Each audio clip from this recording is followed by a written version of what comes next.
All right, so first things first, who are you? What's your role and where do you work? My name is Taylor Dolezal. I just started a new role as head of open source software at dosu.dev. We focus on helping out people managing repositories, open source maintainers. That's obviously what I'm focused on, whether it be issue triage or getting answers from your code, your documentation, and just creating a better experience to make it better for the ecosystem, for the community. And Taylor, what's your Kubernetes story? How did you first get into Kubernetes? So that's what a wonderful story that was. I remember working with. This was around the time when I was programming in Ruby. I was working on Ruby on Rails apps, getting started with open source, and I remember being so scared because all of your work is put out into the open. What if I do something wrong? Those are the kinds of thoughts that entered my head. And as I continued on working with Ruby on Rails, I got moved into a role when I was working back in Cleveland at a hospital, the Cleveland Clinic. And this is around the time that Docker had come out. And so I got on board with Docker, started moving from software engineering into infrastructure, and realizing that, wow, most of the world is run with a while true loop mostly. That kept me up a couple nights, if I'm being honest. And then as I moved into Docker and went to a meetup, I found out about Kubernetes and how it made running WordPress a lot easier. It was a great demo. I started thinking about that and saying, okay, this is pretty cool tech. I started using it at work, moved out to Los Angeles, fast forward through many months and some years. I came out to Los Angeles, started working at Disney Studios, and then there was a mandate that we all wanted to use Kubernetes because it was going to make it easier to work across teams, have a common language. And then as I started to get a little bit more knowledgeable and confident as it pertains to Kubernetes, then I was like, okay, this is a cool ecosystem. I really want to work with these people. And I didn't know where to start. And so I took a look at the CNCF ambassador front. I was attending Kubernetes meetings and working with the community. And so in its early days, it was difficult to become a CNCF ambassador. And I got rejected many times before I finally got it, no spoilers, but spoiler. I ended up getting CNCF ambassador after a while. And I remember being turned away because only a few people got pulled in every few months, I think it was like 2 a month or something like that. And so I remember being let down and saying, okay, I'm never going to become a CNCF ambassador. This is what a bummer. And then I got reached out to by some community members saying, hey, join the Shadow release team, get on board, start working with the open source community. So George Castro and Natasha Woods were the people that had reached out to me there, and Caitlin Bernard as well. So I started working on it was the communications role within the SIG release team. And then ever since Kubernetes 1.14, which feels like, well, it was years ago, that's something that really was a wonderful way to get involved with the community, start to learn how the pieces were moving, fitting together. And then I've never looked back. That's what ended up bringing me to the CNCF and into more communities like SIGDocs and others. So really wonderful, wonderful community and a great place to get started. No change is too small. And then it's really just about that consistency. Step one, show up. Step two, stick around. Step three, community. And you make it sound simple with those 3 steps, but you already mentioned some of the multiple moving parts, talking about when you got involved, version 1.14, all these different changes that are happening constantly in this ecosystem. How do you stay up to date with all the changes that are going on? For me, staying up to date is a mix of things. So some of the more straightforward ways that I'll stay up to date are Kubernetes has KEPs or Kubernetes enhancement proposals. And so taking a look at some of the features that are proposed, enhancements, improvements, at least within the Kubernetes space, that's something that I'll keep an eye on and see what's making its way or what's being proposed within that community. In a more broad sense, one of the tools that I really like to use is a tool called Readwise Reader. And so that aggregates all of my RSS feeds, Atom feeds, EPUBs, PDFs, and highlights even across my Kindle, and keeping those updated. They have some repetitive learning features and note cards and other things. And so that's, in a more general sense, how I'll stay up to date on some of the tech news, open source drama and happenings and things of that nature. There's drama in open source? No, I'm kidding. Wait, what? Yeah. Wait, did something happen today? Did I miss it? So now, in terms of the people, we often talk about the tech, but this is a very recurring theme in the interviews that we're doing for this community asset about the importance of people. Who is someone in the Kubernetes community who helped you level up? I'd say there's really there's a trio that really comes to mind for me, and I loved getting to work with them while at the CNCF, and I might have some work upcoming with them soon. And those three people are Bob Killen, George Castro, and Jeffrey Sika, who goes by Jiffy. And I remember meeting them. George was there from the beginning with me in Kubernetes, and just a wonderful soul who has never I need to figure out his secret because I'm a fairly enthusiastic person, but George, I feel like George has me beat.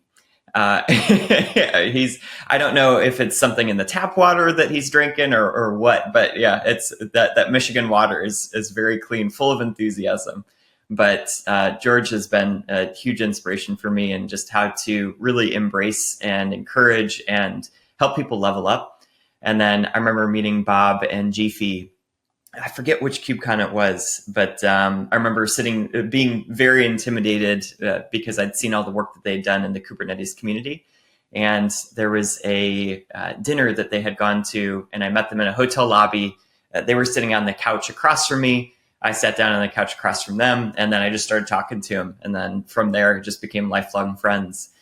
They helped pull me in, suggest things that might need changing, and then gave me advice as far as how to interact with the community and create that lasting, meaningful impact. So like you said, the focus on people, by far and away, one of the secret powers of the Kubernetes and the open source community, finding those mentors and people to really bounce ideas off of, I've found incredible. It's not just the tech. It's not just the work or writing the perfect issue or pull request.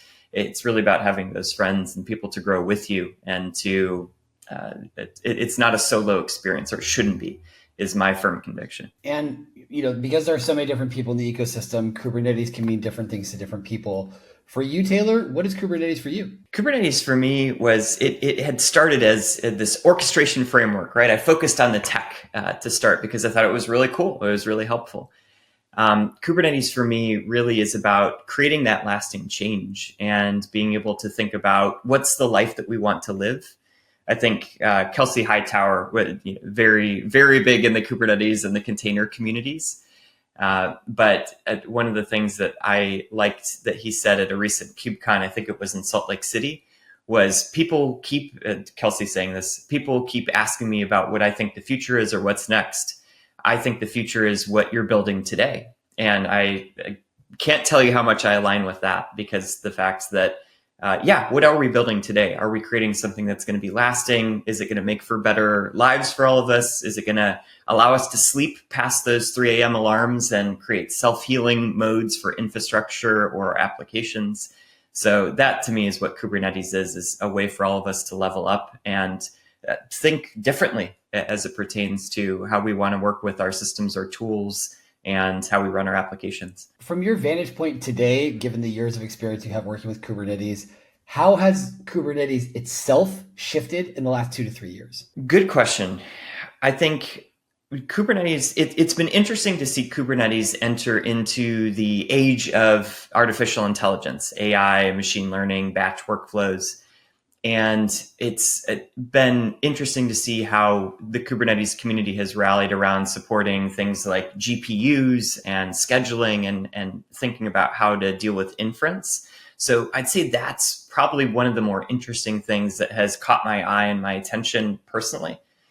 I think as Kubernetes looks to the next 10 years, thinking again about how do we make things automatic? How do we make more sane defaults? How do we set up a better developer experience? I'd say those are still things that seem to be a recurring theme as I take a look at KubeCon talks and interact with the community is, again, how do we make things better for us rather than, you want to do this one thing? Well, it's this little hidden configuration flag or feature, stored in the background, bringing the things that are important to the forefront and then just making everyday life that much easier. I'm seeing Kubernetes focused more and more on those kinds of workloads, workflows, storage, how to run applications, etc. And how does value actually flow from Kubernetes projects down to the practitioners? I would say that typically will be in the mostly around the community. I'd say around the demos that they create, around the blog posts, around even sharing things for events like KubeCon, Cloud Native Con, and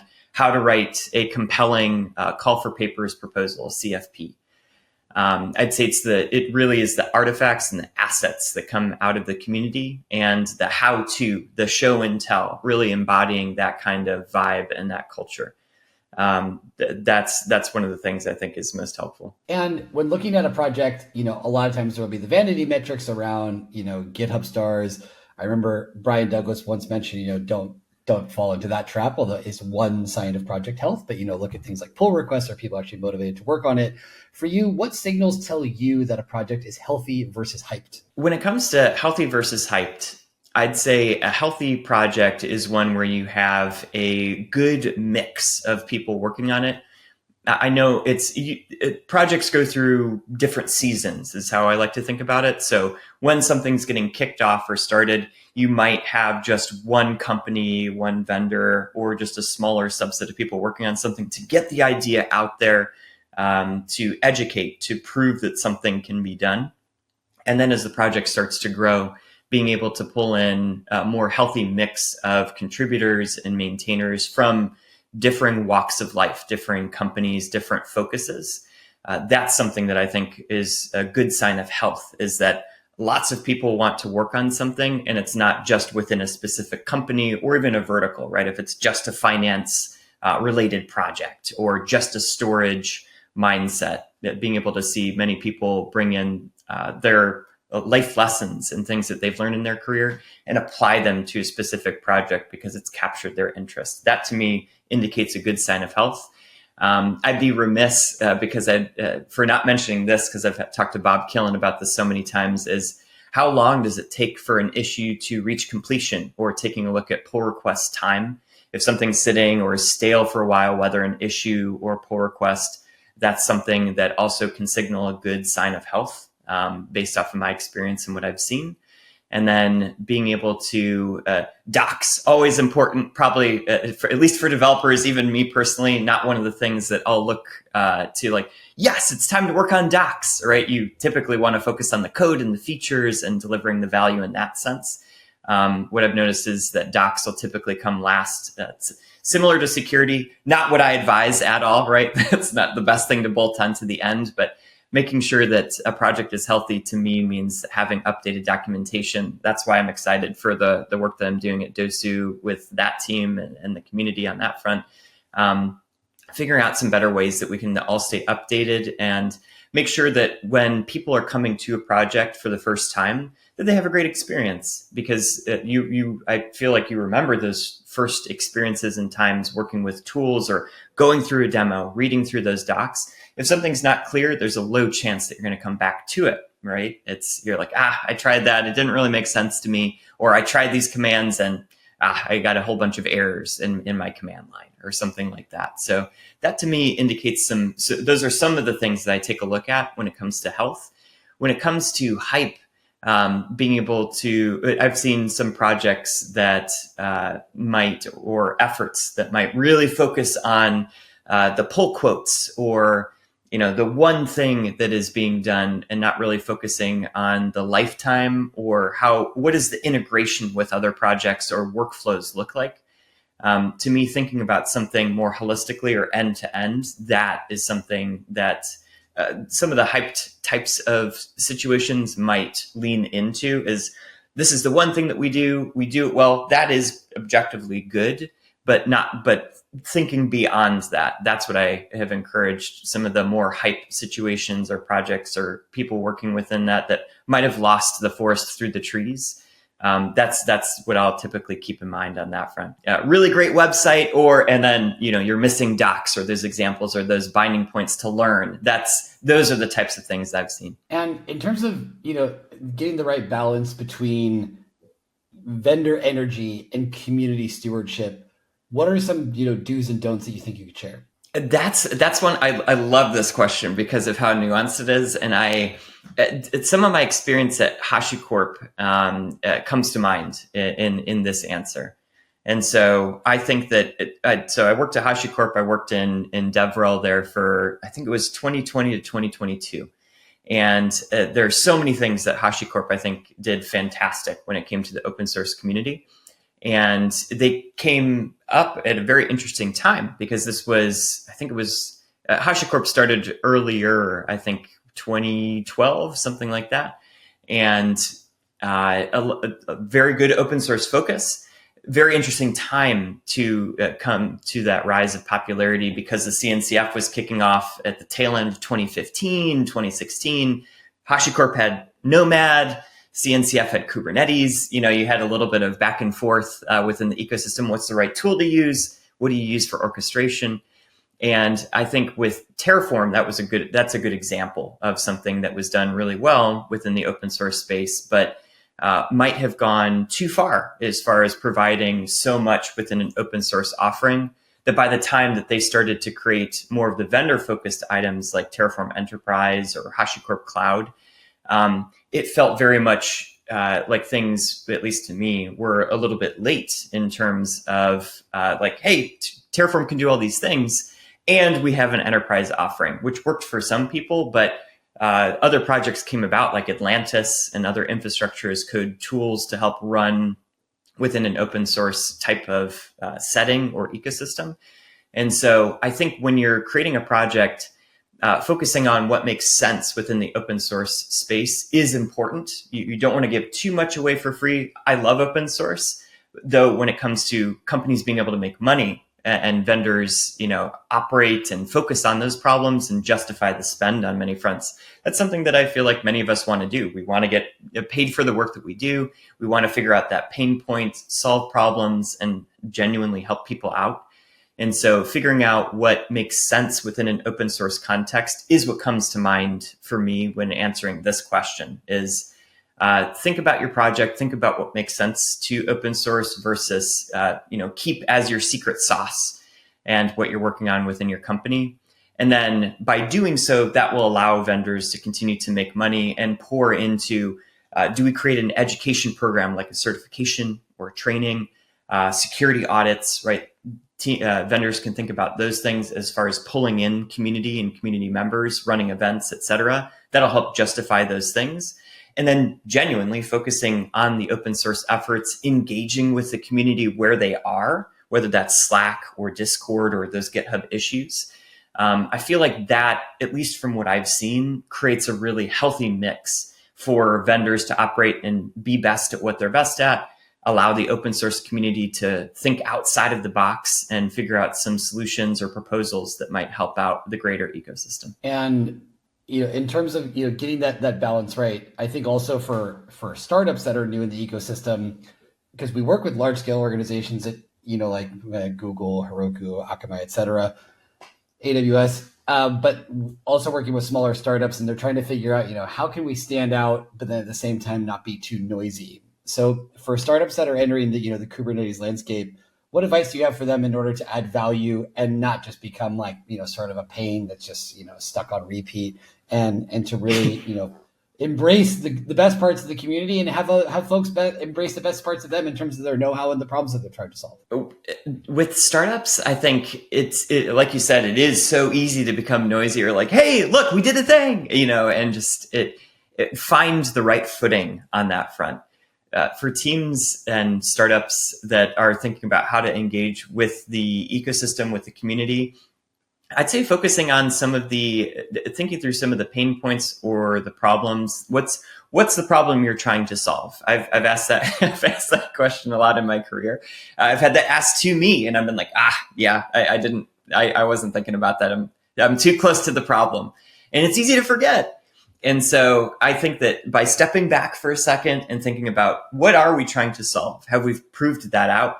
Can we relate to, people working on storage concerns or run times for applications or whatever it might be, configuration management or changes? That is what we're really trying to solve. And our company or our solution does a great job at figuring that out.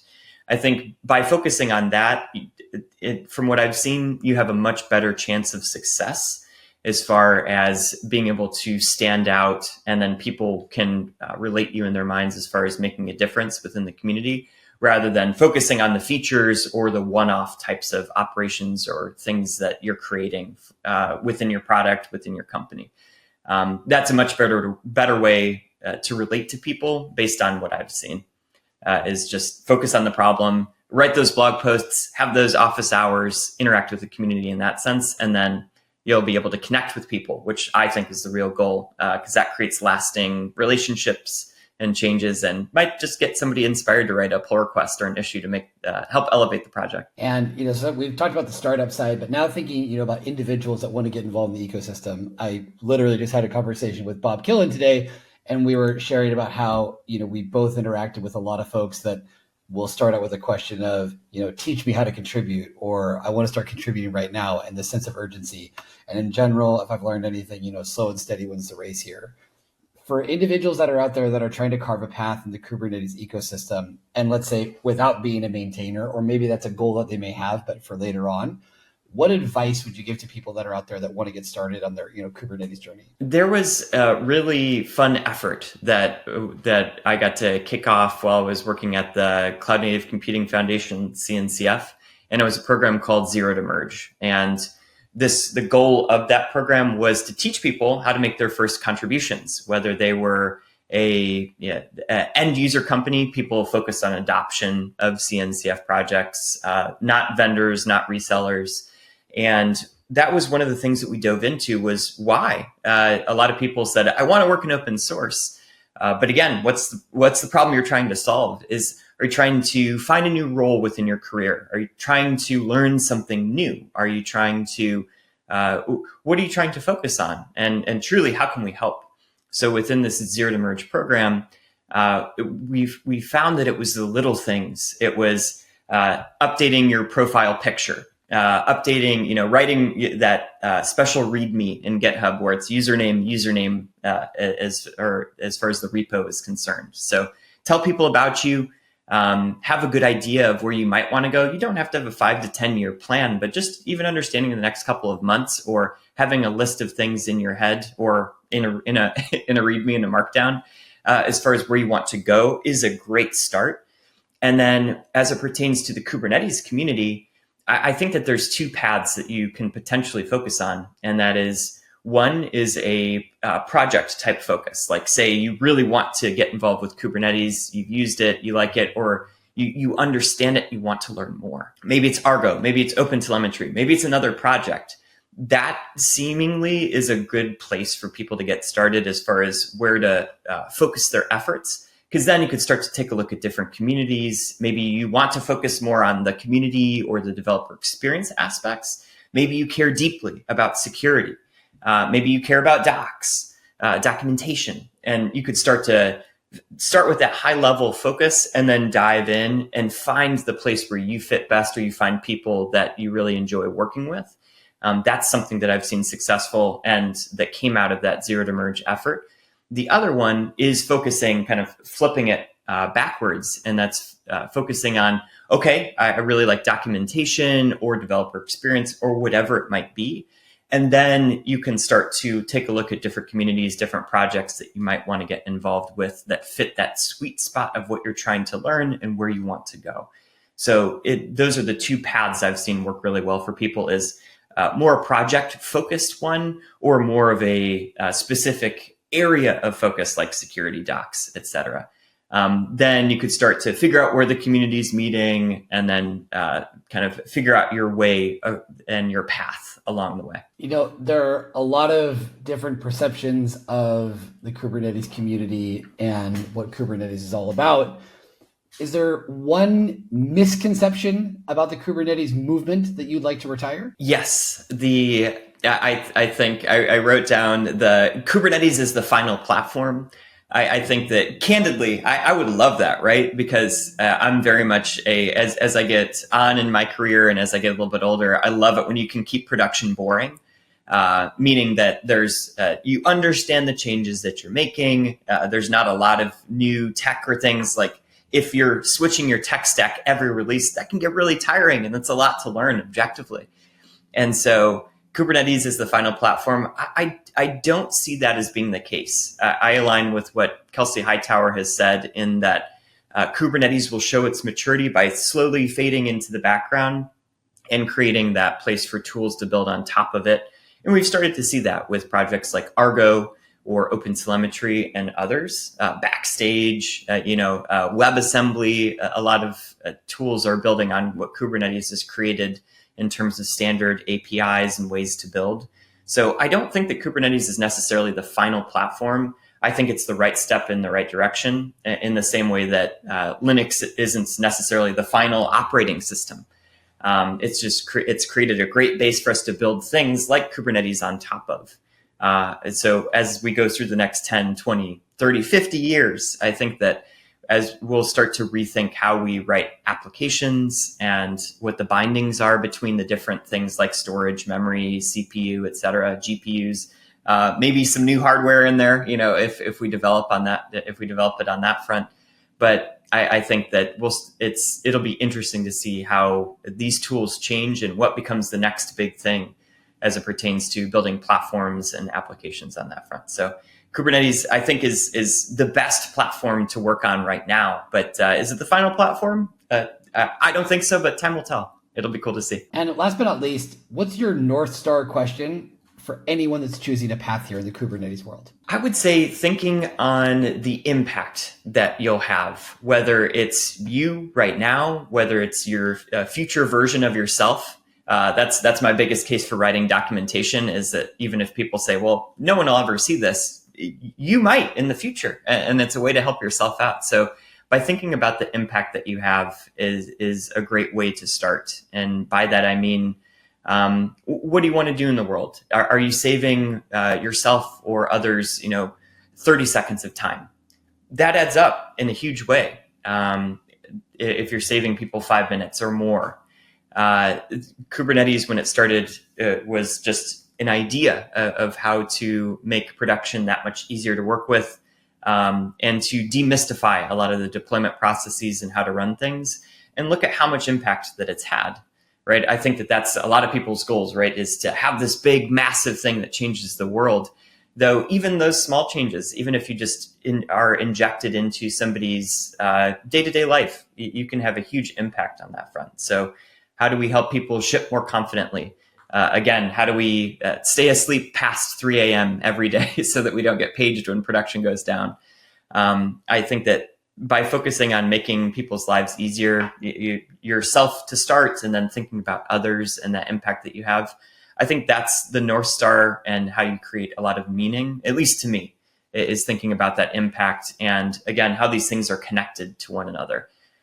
If you're just solving something in isolation, that can be helpful, right? I think automation is great, but you should be mindful when you think about what is automated and how it's automated. But again, impact, meaning those are, I know those are a little bit more general, but those, I'd say, are the North Stars that I take a look at, and what constitute many of the conversations I have with people as I go throughout the ecosystem and the community. This is unscripted, but when are you going to write a book? Great question. I